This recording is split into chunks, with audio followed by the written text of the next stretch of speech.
নজর রাখবো পরবর্তী সংবাদে। লোকসভা নির্বাচন চলাকালীন এক্সিট পোল প্রকাশ করেছিল প্রশান্ত কিশোর, অর্থাৎ ভোট কৌশলী প্রশান্ত কিশোর এক্সিট পোল প্রকাশ করেছিল লোকসভা চলাকালীনই, কিন্তু ভোট মিটতেই কার্যত নির্বাচনী ফলাফল প্রকাশে আসতেই এবার তার এক্সিট পোল নিয়ে নিজেই দুঃখ প্রকাশ করলেন।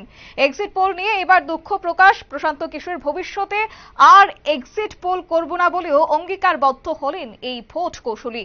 এক্সিট পোলে তার সংখ্যা তত্ত্ব না মেলায় হতাশায় এবার প্রশান্ত কিশোর। জানবো বিস্তারিত, আমাদের সাথে যুক্ত হয়ে গেছে বিশিষ্ট সাংবাদিক রক্তিম সিদ্ধান্ত। রক্তিম, আপনাকে প্রথমেই নিউজ ভ্যানগার্ডের লাইভে স্বাগত। রক্তিম বাবু, যেটা আমরা দেখলাম যে প্রশান্ত কিশোর একাধিকবার এক্সিট পোল প্রকাশ করেছেন, সেই জায়গায় তার এক্সিট পোল, তার যে পরিসংখ্যান কার্যত মেলেনি, যার কারণে তিনি এবার হতাশ। কি বলছেন তিনি, যদি একটু তুলে ধরেন।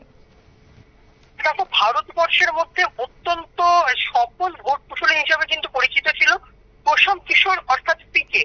তিনি 2021 সালে বিধানসভা নির্বাচন যখন হয় পশ্চিমবঙ্গে, তখনও এক্সিট পোল বা ভোট কুশলী হিসেবে মমতা বন্দ্যোপাধ্যায়ের হয়ে কাজ করেছিলেন, এবং তার যে এক্সিট পোল ছিল 2021 সালে, সেটিও কিন্তু একেবারে হুবহু মিলে গিয়েছিল। তবে এবার 2024 সালের যে এক্সিট পোল, সেই এক্সিট পোলের পরিসংখ্যান কিন্তু একদমই মেলেনি প্রশান্ত কিশোরের, যার জেরে হতাশা প্রকাশ করলেন এবার, নিজেই হতাশা প্রকাশ করলেন এবার প্রশান্ত কিশোর। প্রশান্ত কিশোরের যে বক্তব্য, সেই বক্তব্য থেকে আমরা যেটা জানতে পারছি যে প্রশান্ত কিশোর বলছেন সর্বভারতীয় একটি সংবাদ মাধ্যমে, তিনি আগামী দিনে যদিও বা এক্সিট পোল করেন, তাহলেও কিন্তু তিনি যে পরিসংখ্যান বা সংখ্যার যে কচকচানি রয়েছে, সেই সংখ্যার কচকচানিতে তিনি আর ঢুকবেন না।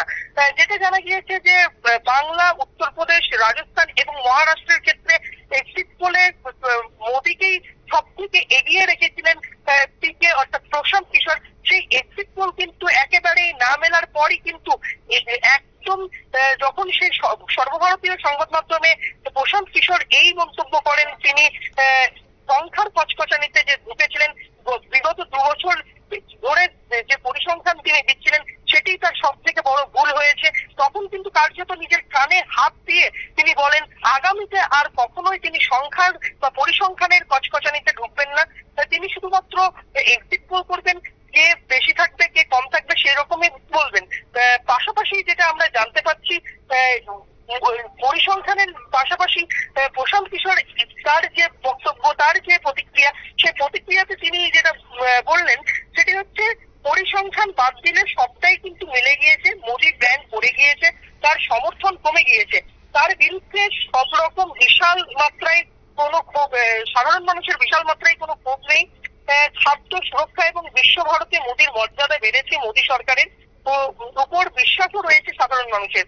গ্রামীণ এলাকায় সত্যিকারের সমস্যা আছে, বেকারত্ব এবং ক্রমবর্ধমান বৈষম্য নিয়ে ক্ষোভ আছে, এমনটাই কিন্তু প্রশান্ত কিশোর মন্তব্য করে বলেন যে আমি শুধুমাত্র যে পরিসংখ্যান বলেছিলাম, সে পরিসংখ্যান ছাড়া প্রত্যেকটি জিনিস কিন্তু মিলে গিয়েছে, এবং তিনি আগামী দিনে আর যে পরিসংখ্যান বা সংখ্যার যে সিটের যে সংখ্যা, সেই সংখ্যা আর কখনোই বলবেন না, সেটাই কিন্তু এখন স্পষ্ট করে দিলেন প্রশান্ত কিশোর নিজেই। একদম, এই নির্বাচনী ফল প্রকাশের 3 দিন পর তার এই কথা, তাহলে কি তার ভুল তিনি স্বীকার করে নিলেন?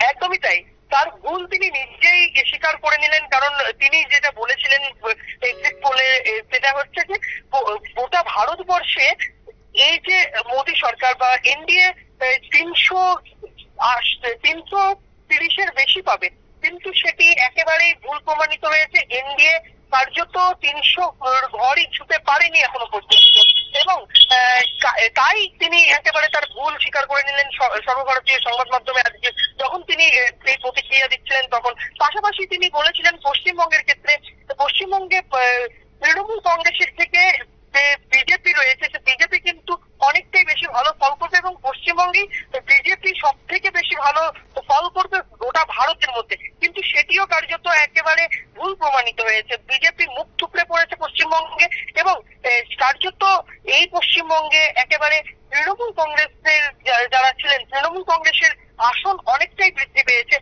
তাই এই ধরনের যে মন্তব্য তিনি আগে করেছিলেন, সেই মন্তব্য তিনি ফিরিয়ে নিলেন এবং তার ভুল তিনি স্বীকার করে নিলেন, সেটা এখন বলার অপেক্ষা থাকে না। একদমই। তো সেই জায়গায় এবারের যে এই লোকসভা নির্বাচনে তিনি যে সংখ্যা তত্ত্বের খেলায় মেতেছিলেন, তাহলে কি বলা যায় তার সেক্ষেত্রে শুধুমাত্রই তো রাজনৈতিক দলের ক্ষেত্রেই নয়, ভোটের ক্ষেত্রে তিনি ভবিষ্যৎবাণী করেছিলেন, আগামী দিনে তিনি কি আর সেই পথে হাঁটবেন না?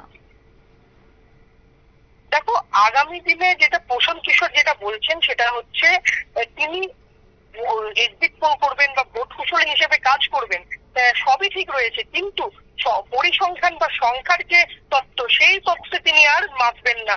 সেই সংখ্যার তত্ত্ব ছাড়া গোটা এক্সিট পোল বা ভোট কুশলী হিসেবে যেমন কাজ করা যায় সেরকম ভাবে কাজ করবেন তিনি। ঠিক তাই। অসংখ্য ধন্যবাদ রক্তিমবাবু আপনাকে।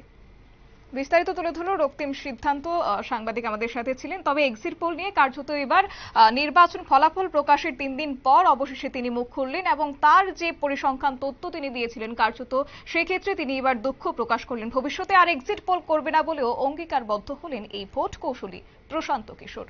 নিয়ে নিচ্ছে ছোট্ট একটি বিজ্ঞাপন বিরতি, সঙ্গে থাকুন।